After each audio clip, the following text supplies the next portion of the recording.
Sa nakaraang video ay natapos tayo kung saan ay may hindi magandang binabalak ang leader ng Orthodox sect sa mga kasamahan ng ating bida. Agad naman na nagtungo ang gwardya sa tinutuluyan ng mga kasamahan ng ating bida upang matignan ang kalagayan ng mga ito, ngunit bago ito makapasok ay may napansin itong kakaiba. Sabi nito na hindi niya napapansin ang kanyang mga kasamahan na dapat nagtitingin sa may parteng bubong ng mga ito. Kaya naman ay agad na itong pumasok sa loob, sa isip nito na ang lahat dito ay tulog pa hanggang ngayon, kaya naman ay saan naman ang punta ang nagbabantay sa may bubong. Nang bigla naman itong natigilan, dahil ang mga nakahiga sa higaan ay ang kanyang mga kasamahan, kaya naman ay agad na itong bumalik. Sa isip nito na mukhang ang mga gamot na pampatulog ay hindi yumapekto, kaya naman sabi nito sa iba pa na sumunod ang lahat sa kanya. Agad na sinipan nito ang kinaroroonan ng Divine Doctor, ngunit ang nadatnan lamang nito dito ay mga katawan ng kanyang mga kasamahan, tinignan naman ito ng isa at kinumpirma na ang mga ito ay patay na. Matapos ay sinabi nito sa iba pang mga gwardya na ang Divine Doctor ay nawawala kaya naman ay inutusan niya ang mga ito na magsimula sa paghahanap. Sabi nito na pupunta agad siya sa Wudang Best Sword kaya naman ay magtungo na ang mga ito upang maghanap. Sa Divine Doctor's hideout entrance ng sekretong lagusan naman, ay hinahanda na ng mga ito ang kanilang dadaanan sa kanilang gagawing pag-alis, nang bigla naman dumating ang gwardya at tinatawag nito ang kanilang leader. Sabi nito na ang 6 na tao sa infirmary at ang Divine Doctor ay bigla ang nawala. Ngayon ay nag-utos na ito sa kanyang mga kasamahan upang hanapin sila. Sa nangyari ay napasigaw naman ito sa galit at sinabi na hindi kaya ay nagawa na ng mga ito na masira ang sapphire wall sa sekretong lagusan at nakaalis. Sabi naman ng gwardya na kung sakali na masira nila ang lagusan ay ibig sabihin lamang nito na mukhang nagtraidor sa kanila ang Divine Doctor. Matapos ay sinabihan niya ang kanyang mga tagasunod na magsitabi ang mga ito. Sabi ng leader na dahil sa ang sistema ng mekanismo dito ay nagawa ng masira ay wala na silang iba pang paraan kung hindi ang puwersahan itong wasakin, nang bigla naman silang natigilan dahil sa malakas na pagyanig. Sabi ng isa na mukhang nag-uumpisa na ang mga ito na gumamit ng mga pampasabog, sabi naman dito ng leader na huwag mag-alala ang mga ito, dahil ang mga lagusan sa lugar na ito ay gawa sa mga sapphire wall kaya naman ay matatagalan ang mga ito bago masira ito.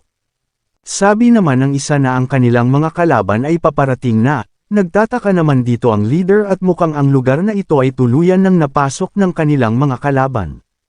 Bigla naman itong nagalit dahil sa ang plano nito na ang kanyang mga kaaway ang dapat na naglalaban-laban sana ay hindi gumana, at mukhang ang matandang Divine Doctor ay nagawang magtraidor sa kanya.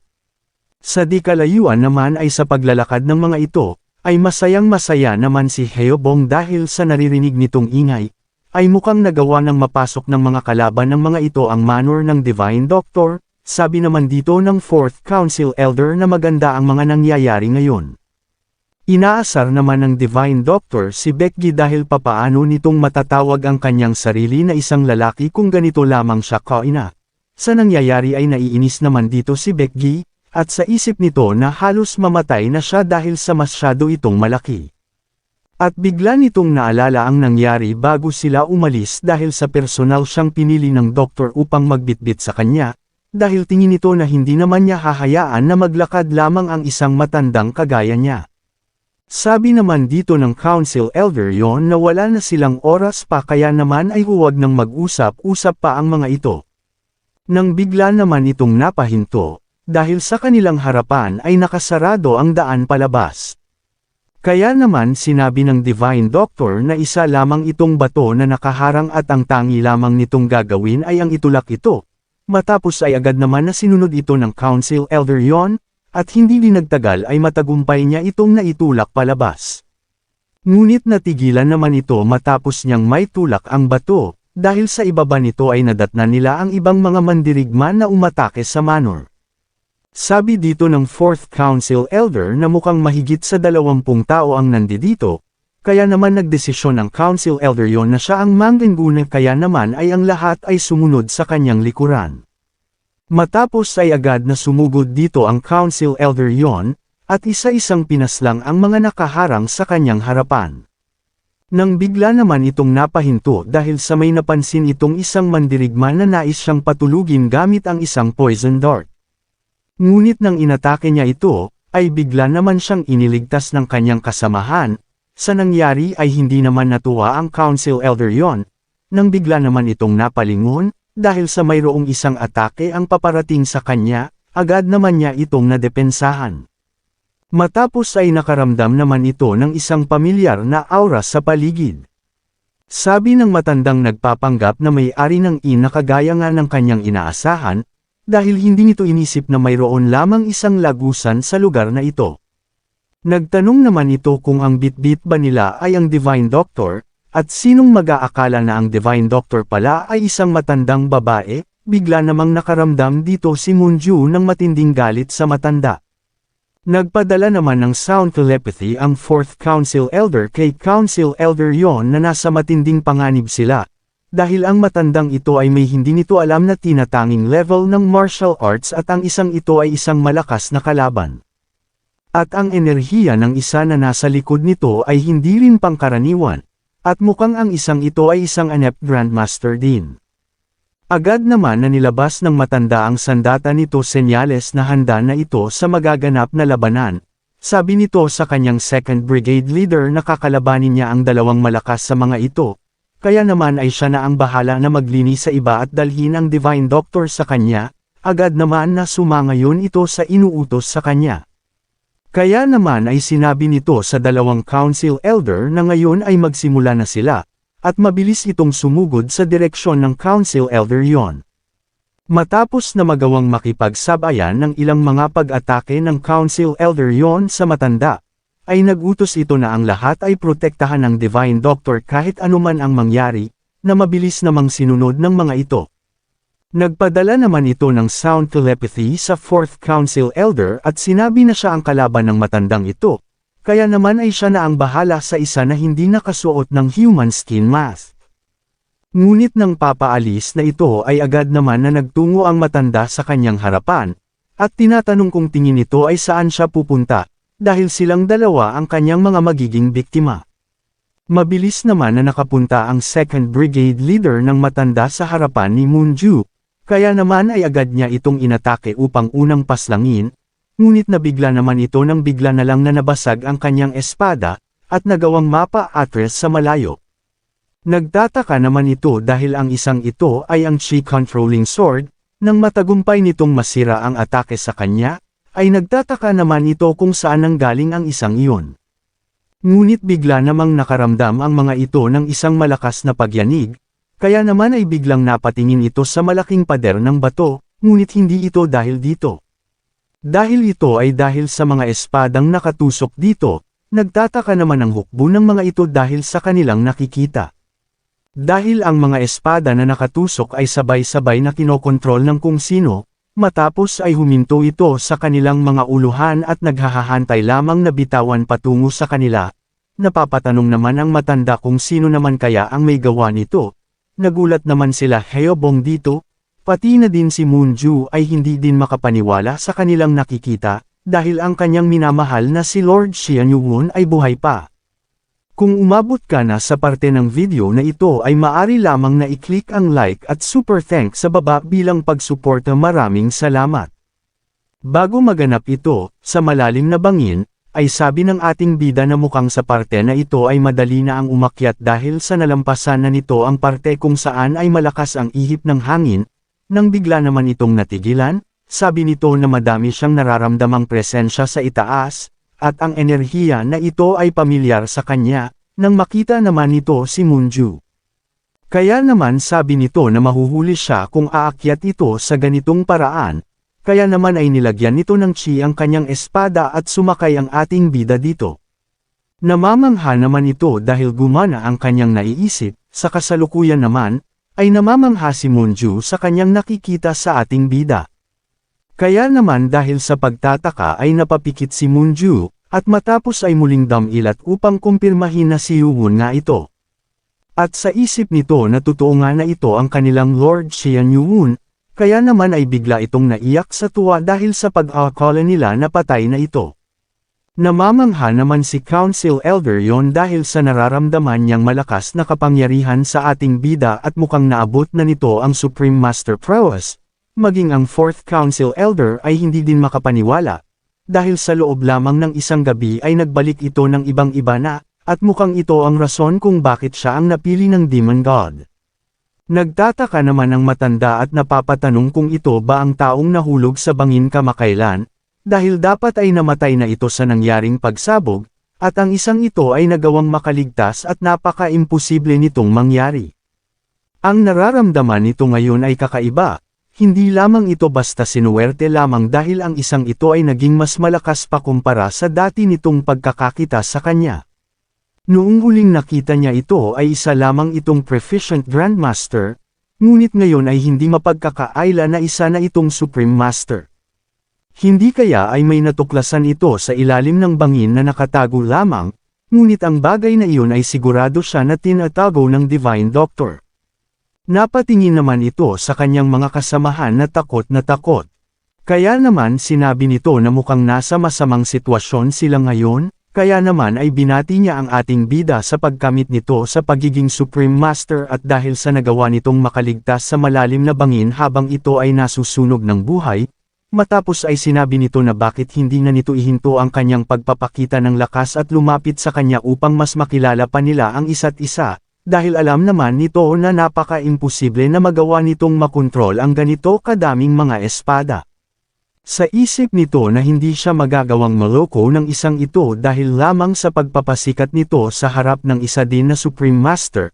At kahit na ang isang ito ay hindi tumigil sa pag-insayo ng kanyang outer chi ay magagawa lamang nitong makontrol ay 12 espada lamang, kaya naman ay hindi nito siya magagawang maloko. Kaya naman ay tinanong siya ng ating bida kung sa tingin ba nito ay nagpapasikat lamang siya. Sumagot naman ang matanda at sinabi nito na gaya nga ng kanyang nakikita ay ito talaga ang ginagawa nito. Kaya naman ay sinabi nito sa nanomachine na kapag sinabi nito na umatake ay pakawalan nito ang 128 na espada sa mga taong kanilang tatargetin, na agad naman na sinang-ayunan ito ng nanomachine. Hindi din nagtagal ay ini-activate na ito ni Yuun, at agad naman na nagsisugod ang mga espada na nakalutang sa tabi niya upang umatake. Habang nakatayo ang matanda ay isa-isa nitong nakita ang mga espada na tumama sa lahat ng kanyang mga kasamahan, sa nangyari ay bigla naman itong natulala dahil sa sobrang pagkabigla dahil sa madali lamang na kinontrol ng ating bida ang napakaraming espada na nakapaligid dito. Nang papalapit naman na ang ibang espada sa kanya, ay bigla itong nagising at inatake ang mga ito. Sa isip ng matanda ay napaka-imposible na mangyari ito, at papaano naman nagawa ito ng isang bastardo. Habang abala si Yuun sa kanyang ginagawa, ay agad naman na kumilos ang 2nd Brigade Leader ng matanda upang atakihin si Moonju. Sa nangyari ay hindi naman inaasahan ito ng babae, at nang malapit na ang 2nd Brigade Leader sa kanya, ay napasabi na lang ito na huli na para makadepensa ito dito, sa nangyari ay napapikit na lang ito. Ngunit mabilis naman na kumilos dito si Yuun, at gamit ang isang pag-atake ay agad naman siya nitong tinamaan sa kanyang leeg. Natigilan naman ang 2nd Brigade Leader dahil sa isang atake lamang ay nagawa na siyang mapaslang ng ating bida, sa nangyari ay napasigaw naman sa galit ang matanda. Matapos ay agad naman na sinipa ito ni Yuun, ngunit bigla namang natigilan at sumakit ang ulo ng ating bida. Sabi ng nanomachine na ang kanyang paggamit ng enerhiya ay lumagpas na sa 75%, ang pagkontrol sa mga espada ay pansamantala nitong ihihinto dahil sa labis na paggamit ay nakakaapekto na ito sa kanyang cerebrum. Bigla namang nagtaka ang mga mandirigma dahil sa ang mga espada ay bigla na lang na huminto sa pag-atake nito. Sa isip ni Yuun na tingin nito ay masyado niyang nagamit ang kanyang kakayahan, dahil kahit na may tulong ng nanomachine, ay ang makakaya lamang niya na itagal sa pagkontrol nito ay 3 minuto lamang, kaya naman ay kailangan niyang mabawi ang kanyang inner chi at upang magawang malinis ang natitira pa sa mga ito. Sa nangyayari ay takot naman dito ang mga mandirigma na kasama ng matanda, at napapasabi na lang ang mga ito na isa siyang halimaw, at kung ang tao ba na ito ay isang Diyos. Nakita naman itong pagkakataon ng matanda upang umatake, kaya naman ay hindi na ito nagdalawang isip pa at agad na sumugod kay Yuwon. Sa nangyari ay agad na kinuha nito si Moonju at inilagay sa kanyang likuran, matapos ay agad na sinangga ng ating bida ang atake ng matanda. Sa lakas ng atake ng matanda na nagawang depensahan ni Yuwon ay nagresulta ito ng malakas na pressure sa paligid. Sa nangyari ay namamangha naman dito si Baekgi dahil ganito kalakas ang pressure nang magtama ang sandata ng dalawa. Nagtataka naman ang matanda dahil bakit mukha yatang hindi pa nauubos ang energy ng isang ito. Tinitigan naman ito ng ating bida ng masama senyales ng pagseseryoso nito. Habang nakadepensa ang matanda, ay agad naman ito na nag-utos na magmadali silang kuhain ang matandang Divine Doctor sa kanila, kaya naman ay agad na nagsipag tungo ang mga mandirigma ng matanda patungo sa kinaroroonan ng Divine Doctor. Agad naman silang sinalubong ng Second Council Elder Yon, at nagawang paslangin habang nasa ere pa ang mga ito. Sa nangyari ay galit naman dito ang matanda, dahil sa ang isang halimaw sa kanyang harapan ay nagawang sirain ang lahat ng kanyang mga plano. Mukha lamang itong nasa edad ng 20, ngunit ang lakas nito ay may kukumpara na sa 5 Great Masters, at sino naman kaya ang isang ito? Dagdag pa nito na kahit na ang isang ito ay mapagod ay matatalo pa din sila pagdating sa bilang ng mga mandirigma, at sa isang kisap mata lamang ay nagawa nitong mabaliktad ang sitwasyon.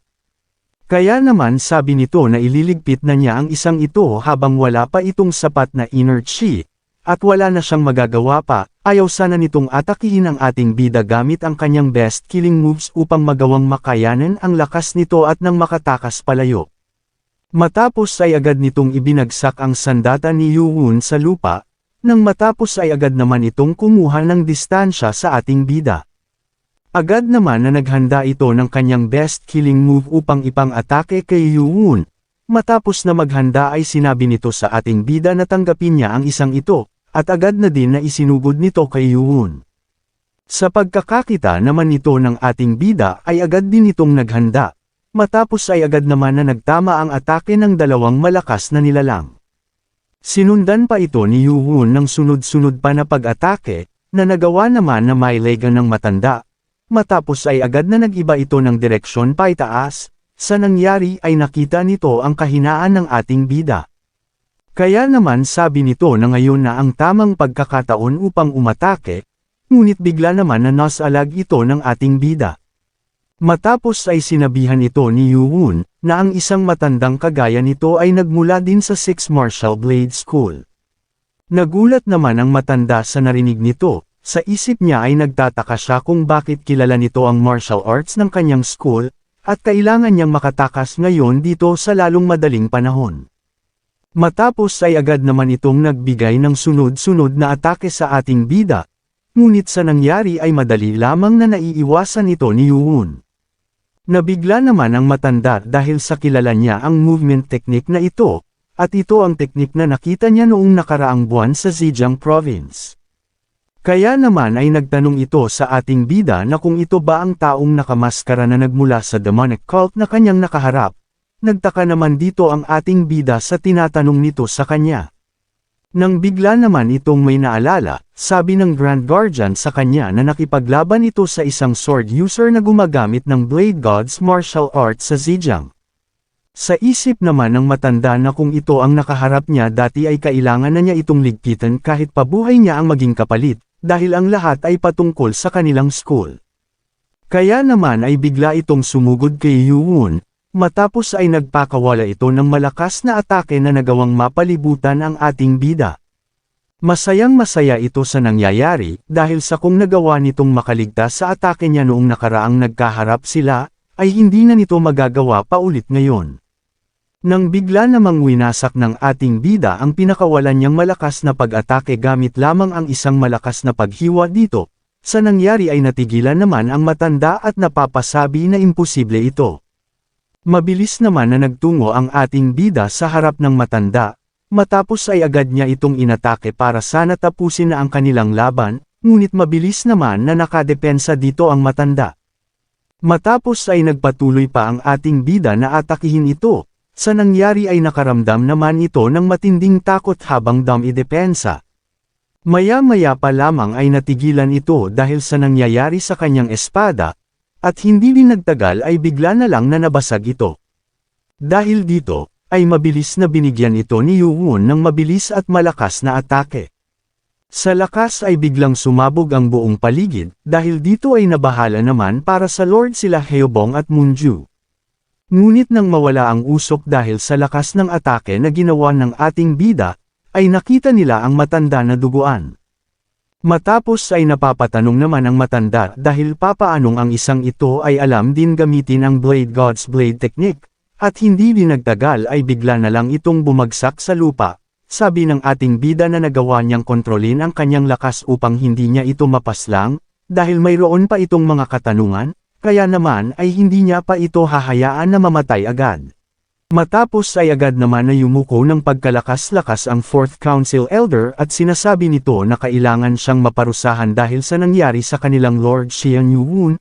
Pinapatigil naman ito ng ating bida dahil wala namang dapat nasisihin sa nangyari dahil ang lahat ay biglaan lamang, bukod pa doon ay ayos lamang siya kaya naman ay huminto na ito sa kanyang ginagawa. Nang bigla naman itong nagulat at tinanong si Becky kung ito na ba ang Divine Doctor na kanilang ipinunta. Sa isip naman ng Divine Doctor na kung ito ba ang lalaking sinasabi nilang namatay dahil sa pagsabog at nahulog sa malalim na bangin, at para sa isang batang lalaki na may kakayahan na kontrolin ng ganon kadaming espada ay hindi ka panipaniwala. Nang bigla namang natigilan si Yuwon dahil sa may nararamdaman ito sa di kalayuan, kaya naman ay agad itong napalingon dito. Agad naman niyang napansin ang dalawang tumatakas, sa isip naman ng Best Sword na kailangan nilang magmadali na tumakas, dahil kahit na isa siya sa 9 Hegemon ay hindi nito makakaya na tapatan ang halimaw na iyon. Kaya naman ay kailangan niyang makabalik sa wudang at may padala dito ang kanyang buong hukbo, at tingin nito na mas maganda kung manghihingi ito ng tulong sa Alliance Branch na nakatalaga sa Hubei para sa suporta. Sinabihan naman nito ang kanyang kasamahan na bilasan lamang nito ang kanyang ginagawang pagtakas, agad naman nitong sinang-ayunan ang sinabi sa kanya ng kanyang uncle. Matapos ay agad naman niya itong pinayuko dahil sa may nakita itong papalapit na atake sa kanila, ngunit huli na para dito dahil agad naman na tumama ito sa kanyang kasamahan. Napansin naman nito ang tumusok sa kanyang kasama at sinabi nito na kagaya ito ng nakita niyang mga espadang nakalutang kanina, at hindi ito makapaniwala na sa ganitong kalayo na ng distansya nila ay nagawa pa din silang maramdaman ito.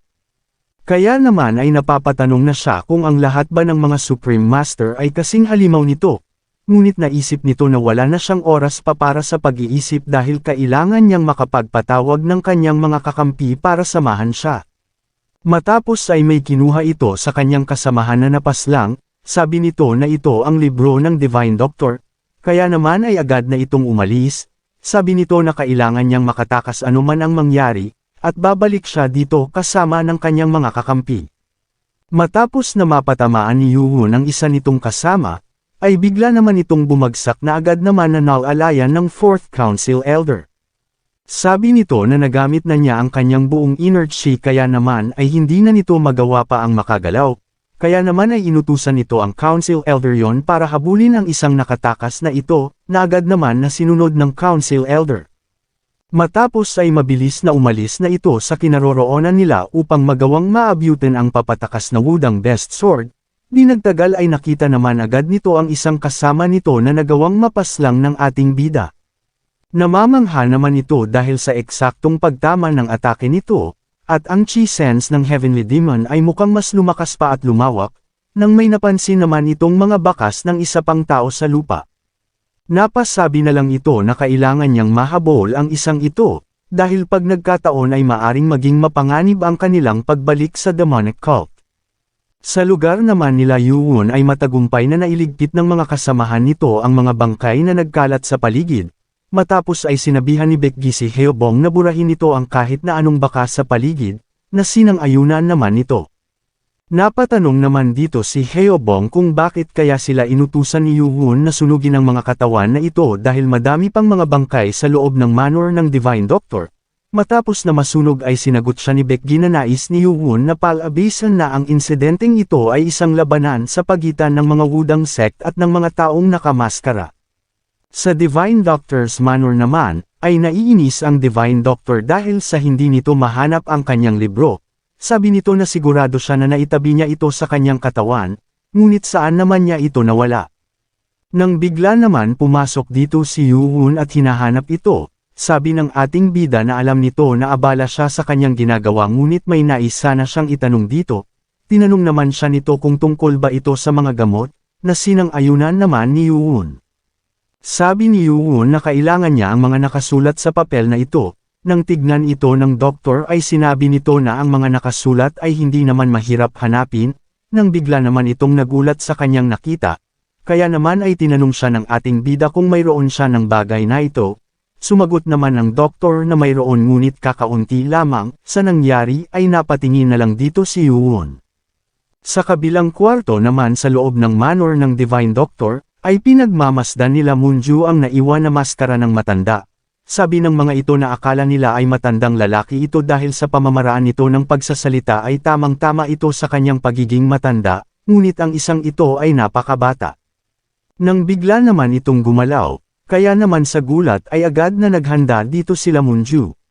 Sabi ni Moonju na nakita niya itong gumalaw at akala nito na matatagalan pa bago ito magkamalay, kaya naman sinabi nito sa kasama niya na tignan muna niya ang isang ito at pupuntahan niya si Yoo-won upang ibalita ang paggising ng isang ito.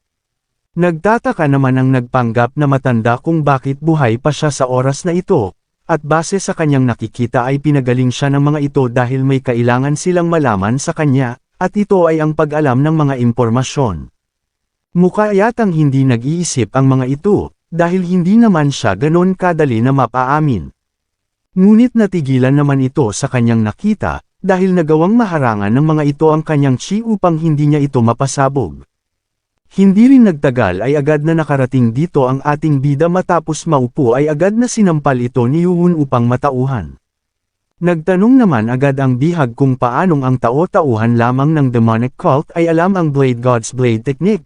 Matapos ay nginitian lamang niya ito at sinabi na may dalawang bagay lamang itong lilinawin sa kanya.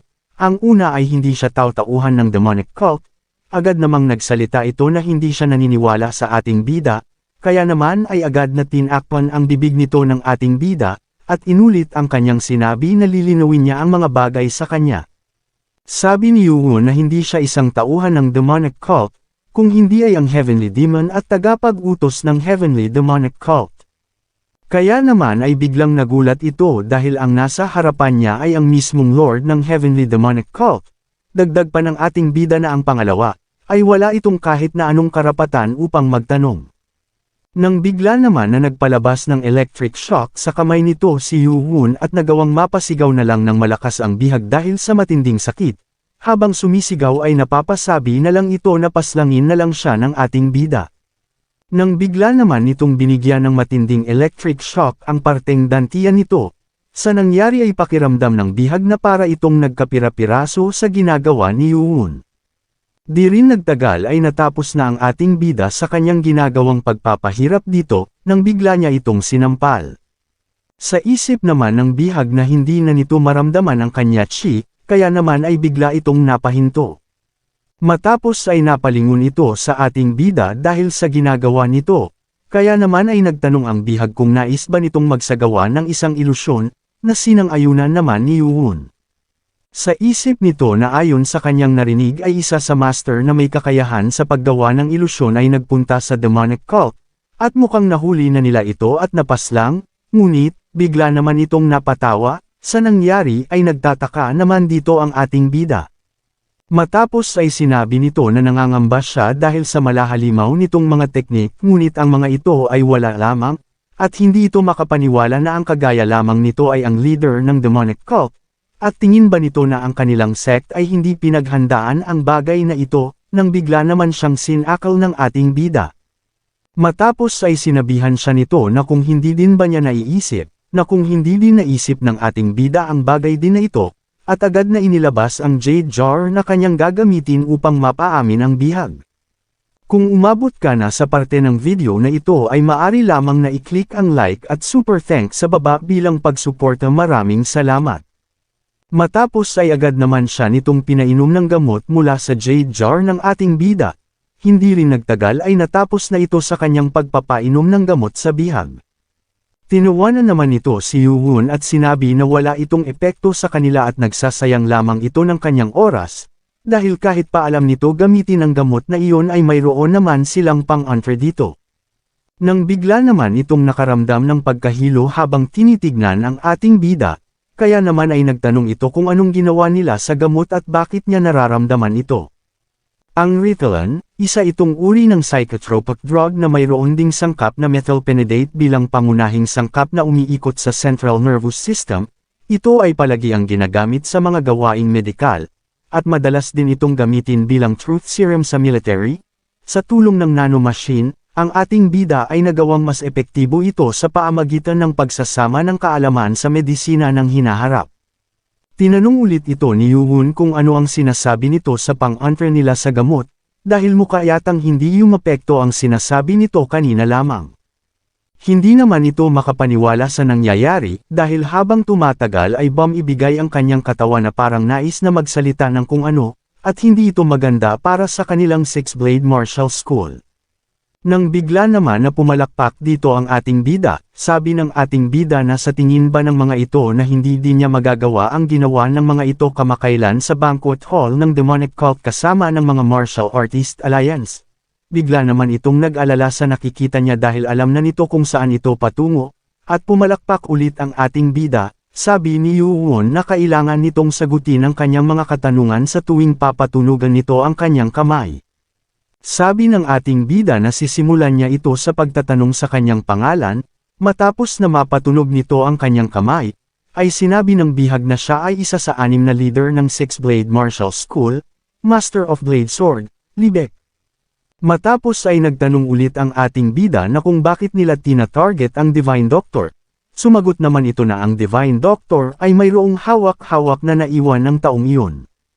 Napapatanong naman si Yuhun na kung sino naman kaya ang tinutukoy nito, at mukhang binibigyan pa din niya ito ng pagpupugay kahit na nasa hypnosismo ito. Matapos, ang ating bida ay madaming nalaman na importanteng bagay sa nahipnotismong master ng Blade Sword na si Libek. Ang bagay na tinutukoy nito na hawak ng Divine Doctor ay isang body map na maaring magamit upang makagawa ng malakas na martial art body, at hinahayaan ang gagamit na kumpletong mamaster ang Extreme Blade Divine Art. Ang pangalan ng Blade God's Blade Technique na inaral ni Xian Yuhun ay hindi mapagkakaila na ang tunay na Extreme Blade Divine Art sa ilalim ng bangin.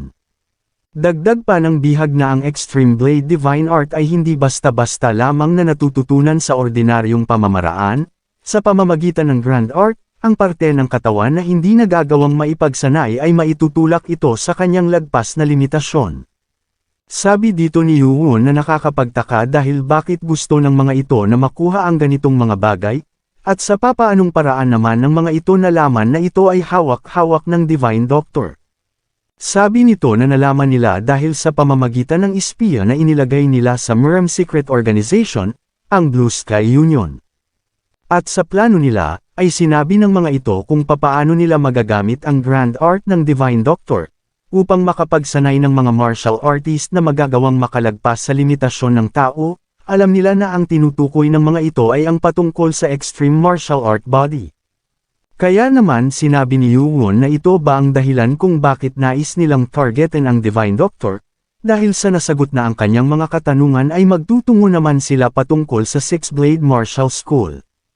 Sa isang lugar naman, ay sinasabi ng isang nilalang na inutusan niya ang leader na magawang makuha ang iniuutos nito, ngunit ngayon ay mukhang nagsasalita na ito patungkol sa kanilang plano, at may kinuha itong isang parasite worm sa isang kahon, matapos ay agad niya itong pinisa.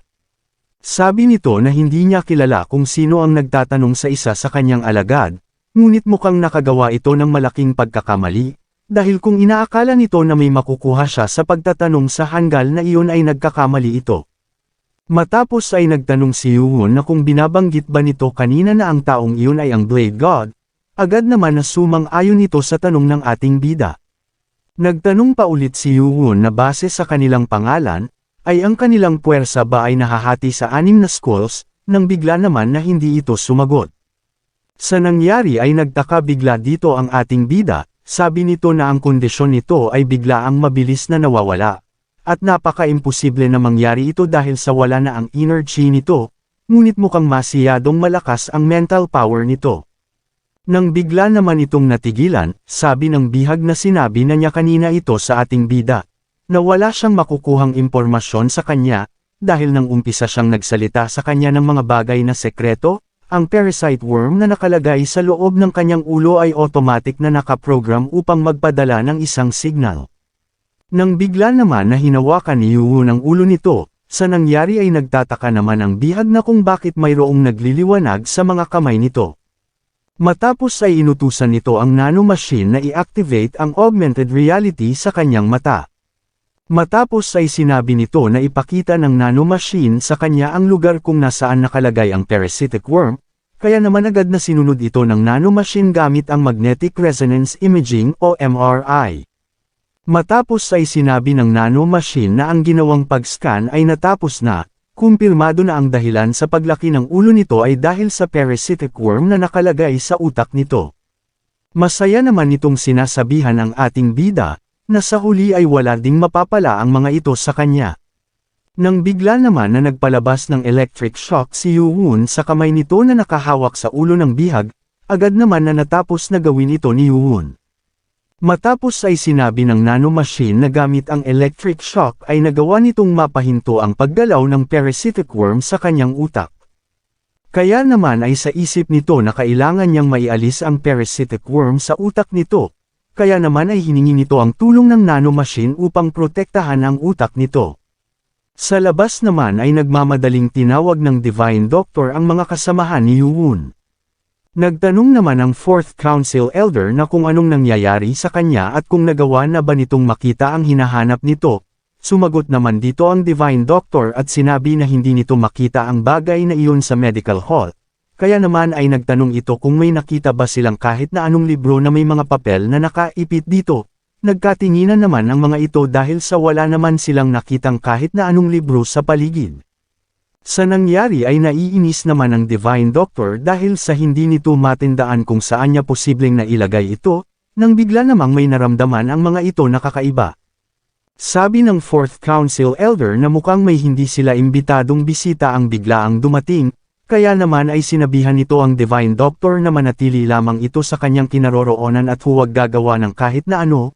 Matapos ay pati ang mga kasamahan niya ay sinabihan nito na magsipaghanda sa posibleng panganib na paparating.